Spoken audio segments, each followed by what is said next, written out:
say mic check. 1, 2, 3. 1, 2, 3. Hello, beautiful souls. Thank you for joining me. I was actually thinking about, like, it's funny, all this last week I've been thinking about, like, having this desire to do, like, a full moon releasing thing.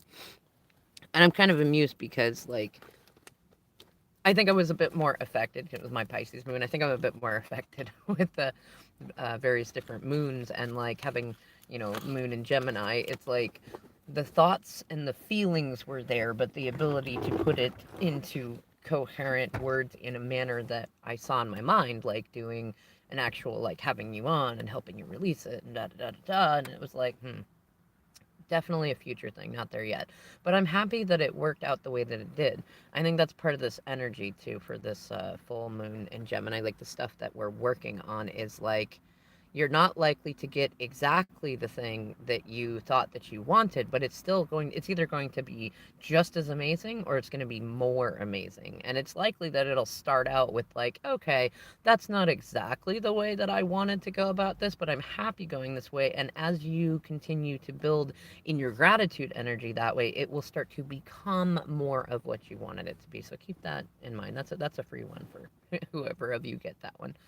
So, this is going to be some, as Monty Python says, a now for something completely different, right? This is going to be a little different. What I'm going to do is something a little more like what I normally do in my videos. I'm going to explain the energy that has, like the seeds that have been planted that we're likely to see until at least the next full moon. And these are both a combination, it's like being on a cusp, right? It's a combination of the because like lunar lore is so interesting and it does its own thing. So this is just talking about the moon before it has the other aspects going on with it, right? So right now, the moon is going through a phase that it probably, I mean, I think we're somewhere within 10 years of a 10-year phase of the moon being what's known as out of bounds. It can sometimes be very, very close. It can sometimes be farther away than normally it would be, but it's an interesting thing on its own. And for the last approximately 22 months, we were in the axis of why am I blinking on this? Gemini and Sag. That doesn't mean that all of the like the eclipses and things were in Gemini and Sag, but they were on the axis of it. It's more to do with North Node, South Node sort of stuff. And now we have already begun the I want to say descent, but it's like descent and ascension, like beginnings and endings, endings, beginnings, right? They all go kind of together. But we're going into Taurus Scorpio, which is an interesting, delightful dynamic to go into. But for right now, we're kind of in this like cuspy energy. So the energies of this full moon are a little bit different. Now, full moons typically are used for releasing, new moons are used for planting, seeding, tilling soil, such things like that. It's good to be mindful of that, especially if you felt called to this video. Like, start getting in tune with the moon, in whatever way feels right for you. You don't have to do the way that I say or necessarily that anyone else says. Just find your way to it. Maybe try out some ways that I've talked about on my channel, or check out other people's things with it. Get into moon water or something. I don't know. Just connect with the moon. Okay, moon loves you. Moon wants to talk to you. Moon wants you to talk to it. We good? We're good. Okay. So moving on. we're in so Sag and Gemini are a very interesting dynamic, and it has a lot to do with communication. Though the funny thing is it's more to do with the way that we communicate with ourselves than it has to do with how we necessarily communicate with others. And like it's because how we communicate with ourselves determines how we communicate with others. If we have like a really immature relationship with ourselves, we're going to communicate with everyone else in a really immature way also. And because this has to do with things that were going on in May of 2021, and then also like just the stuff like right now about things. It's very much a time where in mixing with the dynamics of Jupiter in particular, but also the Venus and Capricorn, the 40 days and 40 nights we're seeing, it's really going into that reality of like, how am I talking to myself right now? Like, doesn't matter whether you're like me and you're trying to figure out how to get a few more nights in the hotel you're in so you can get that job and get that place, or whether you're sitting pretty in a castle and you're like, you're otherwise comfortable, but you're having problems with family or friends or whatever thing. Like, stop and think about how are you communicating with yourself and others around you. How are they communicating with themselves? And I feel like there's a big energy of like it's weird. So Gemini has to do with this duality of depersonalization versus personalization, and Sagittarius does also, but in different ways. So it's like you, to be a healthy human being, you want to have empathy for those around you, right? You want to have a certain amount of like compassion for how they feel, how they think, what their culture was, what their background was like, what their parents were like, what their upbringing was like, and what they currently deal with in terms of like challenges in metacognition and being able to like up level so that things are not so complicated and chaotic for them. However, you also want to have a balance where you are not making yourself responsible for how they feel about everything, especially because for those of you that have been in codependent dynamics, you might find that even though placation and like just doing what they want may create like a temporary feeling of peacefulness or harmony or union or things like that, it actually makes it worse later, like when they want something else and you know that it's not good for you and not good for them, but then they still do their thing, and then you're faced with that same choice. Do I do what they want in order to get that small moment of unsustainable peace, or do I say, you know what, I love you and I'm putting my foot down right now. You need to be responsible for your own emotions and you need to come up a little bit and meet me, or I'm gonna play in my own space right now. Like, I'm not a fan of ultimatums. I stopped making ultimatums years ago. Like, they're ultimatums are typically things, it's funny, it's very Geminian, right? Ultimatums are typically things we, one, only make when we're angry. So it's usually hyperbole, right? Hyperbole. It's like we're saying it because we want the other person to do what we want, or we think that we need to have a boundary there. And so we say all sorts of shit in there. And half the time we don't mean it. And like, sometimes that ends up like irrevocably damaging various different relationships and stuff, and other times it just really complicates things. And it's understandable that we can have those emotions, so it's really important to be self-disciplined, which comes from the Sag side, because Sag is co-ruled by Jupiter and Saturn. So it's like the other seeds of this, this full moon, which actually happened yesterday, but typically 3 days before and 3 days after a full moon, you're going to feel the effect. Same thing with the new moon. And so, like, it's one of those, like, you want to have the self discipline enough to hold your boundaries without making ultimatums, and also looking at it like, where do you want to be in the next week, in the next month, in the next 6 months, in the next year? And how is your communication with yourself and with others right now going to get you there or hinder you from getting there? If you found that you are, so like, Gemini and Sag, the third house and the ninth house, are like, they both kind of rule over small local family type stuff. Like, if you have a partner and kids, that stuff. If you have, children with other people, that, that sort of stuff. And siblings, so like siblings and parents and stuff. And then on the Sag side, we see like wider community, wider family, things like that, chosen family, friends. And it's all like both sides have very much to do with like the court of public opinion, for lack of a better way to put it. And like Gemini challenges us to like, it's not just about, like, Gemini is an air sign, right? So it's not, which isn't like void of emotions, but it's definitely more leaning on the dry logic side. Now, where Gemini tends to get into like low vibe, uninvolved energy is that they can sometimes be too logical or too cutting, like very like Queen of Swordsy sort of energy. Like, it's not taking into account the empathy and stuff, but it is taking into account that we are humans and we do need to be able to interact with other humans to get a certain amount of stuff done. Like, even if you want to be a, what's the word? I'm thinking hermit, but it's even if you feel like you're agoraphobic and you want to stay in your house at all times, you still have to figure out how to get money coming in, which means you have to talk to at least a couple of people at some point in time. You know what I mean? And the same thing, like unevolved Gemini energy can get very much into like anxiety, especially anxiety of self, when you feel moments of growth or times that you need to up level a way that you communicate with yourself or with other people, or you need to deal with various things of communication type need. It's like one side of you knows that you need to do it in order to be able to, like, say, survive or thrive and things like that, and the other side of you feels nervous because one of Gemini's like Achilles heels is that they are constantly in duality. Like one day they're one person, the next day they're another person. It's similar to Cancer, but Cancer more goes along with the moon, so you at least have like approximately 3 days with each version of that person. You know what I mean? But with Gemini, I mean, it could change every few hours even. Like, it just depends. And especially if you have extra Gemini in your chart, or Gemini rising, things like that.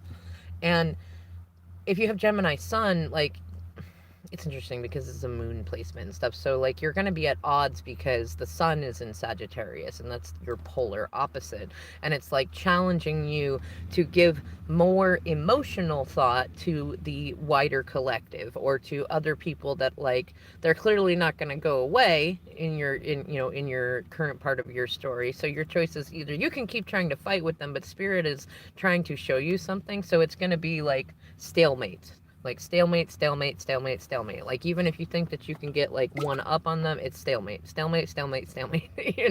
And because it's challenging you to seek deeper in yourself. And that's not just for Gemini suns. Everybody's kind of feeling that. I just feel like there's an emphasis on if you have that life path of Gemini sun, because that's part of the challenge. The other thing is, like, both Gemini and Sag can kind of lean somewhat into the, like, solitude, privacy aspect. But even that can be like to a detriment. Like, if you have a fair amount of like low vibe behaviors, like you don't talk to yourself very well, you don't talk to other people very well, you've not been, let's say, not great with your kids, because Gemini does, it's like, it's the dining room table, it's sitting around dealing with kids and the way that you feed yourself and everyone else. And if you're not, like, if you feel like if other people knew how you were, that you would feel shameful or guilty, or that other people would think negatively on you, this is one of those moments where a lot of times in life you just say, well, fuck what other people think. But this is one of those moments where it's like, no, actually, this is a time where if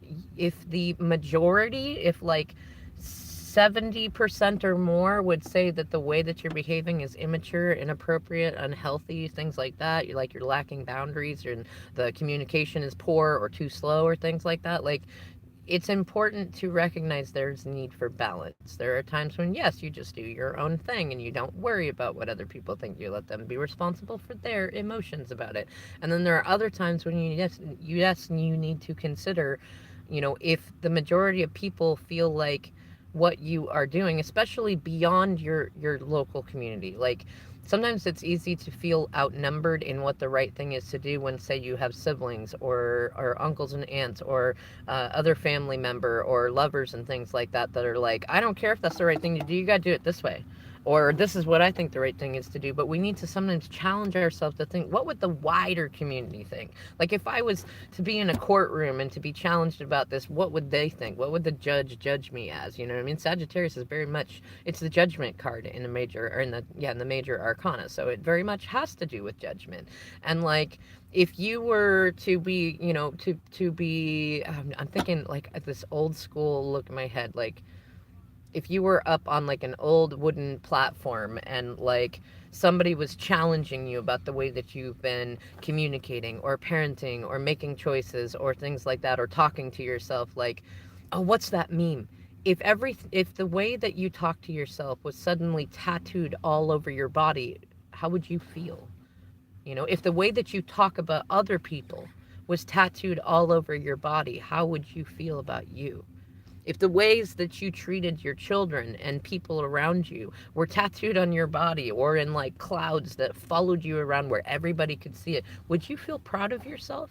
Would you feel like that you've been living a good life? Or would you like go into like stinking thinking where, well, I never get a break in life, or this thing was hard, or I went through that hard, heavy thing, or people just don't understand, like, that's the kind of energy that this moon axis is transitioning us from, as we get into like we're kind of already entering the pre-shadow energy of the Taurus Scorpio axis of the moon.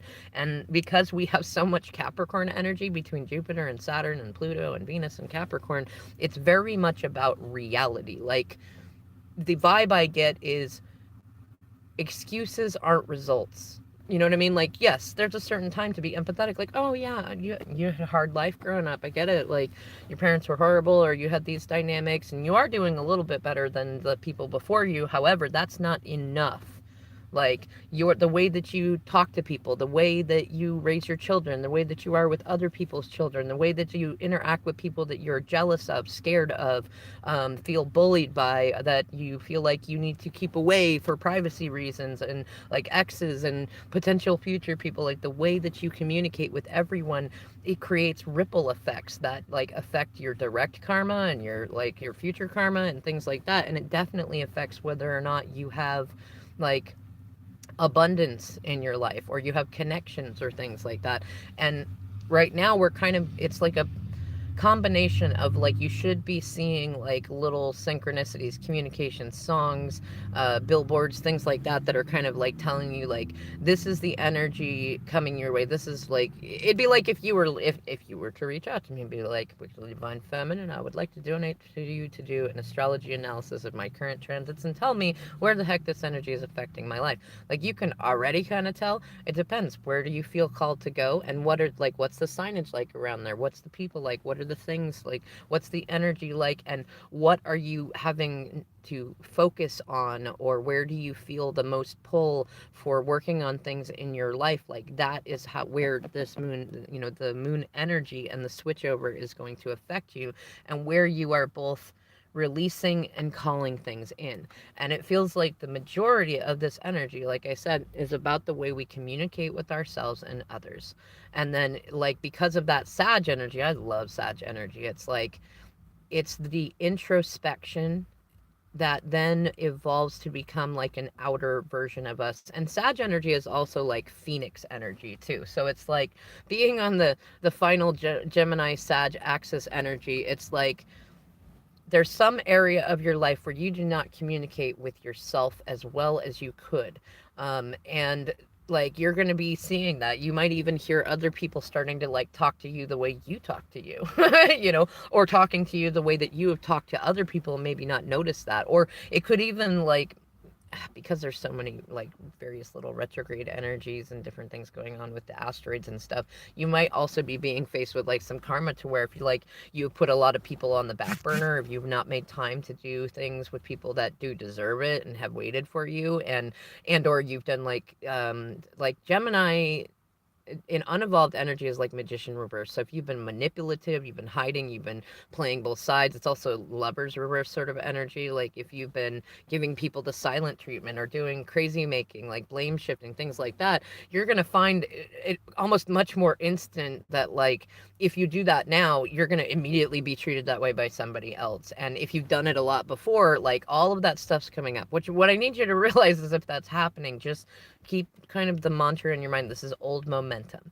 This is old momentum. I am still shifting. I am still changing. I recognize that this is part of my karma because I have done this or I've done that or things like that. Like, and you probably are going to get communication from people that are like, especially about your communication, any sort of communication you've had, whether righteous or unrighteous or mature or immature, things like that. You're going to get communication about it. Now, because it's then goes into Sag energy, we see this like the way, in fact, you know, oh man, yes, in fact, that's the more instant karma. The way that you talk to yourself in your mind, your metacognition is going to reflect in the way that other people are talking to you and talking about you. And then it's going to be added onto the way that you talk about other people and stuff. That's also going to be an effect. And you're probably going to be called to be in spaces and be in communication with people that, well, they're in similar vibes. Like they're also talking to themselves in that way. Like if you're feeling like you have to be deceptive in order to like evade some accountability with somebody, then anybody who is closest to you, like living with you, sleeping with you, on the phone with you regularly, they're in that energy.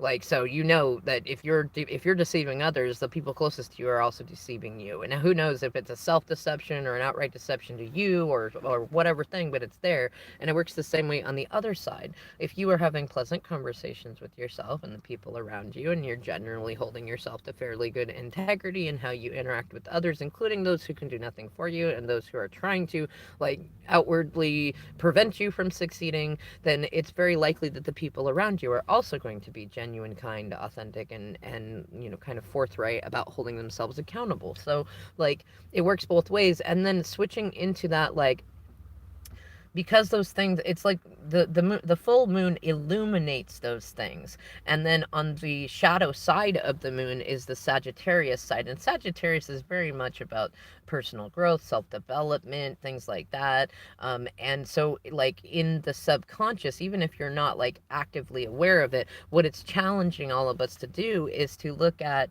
where do I need to grow as a person so that either I'm not around the people that treat me like this anymore, or so that they're naturally inspired to do their own growth, and like, how am I treating myself as bad as I complain that other people are treating me, or things like that. And then on the positive side of that shadow side, that's going to help us learn to manifest what it is we want to see in our outer world by first starting with our inner world, which, if you study any of the gurus, any successful people in the world, that's always where it starts. And because it's about endings and beginnings, beginnings and endings, and this sort of delightful pulp fictiony non-linear spiral cycle thing, I'm going to end this here. So I love you so much, and I will see you in whenever the next video is.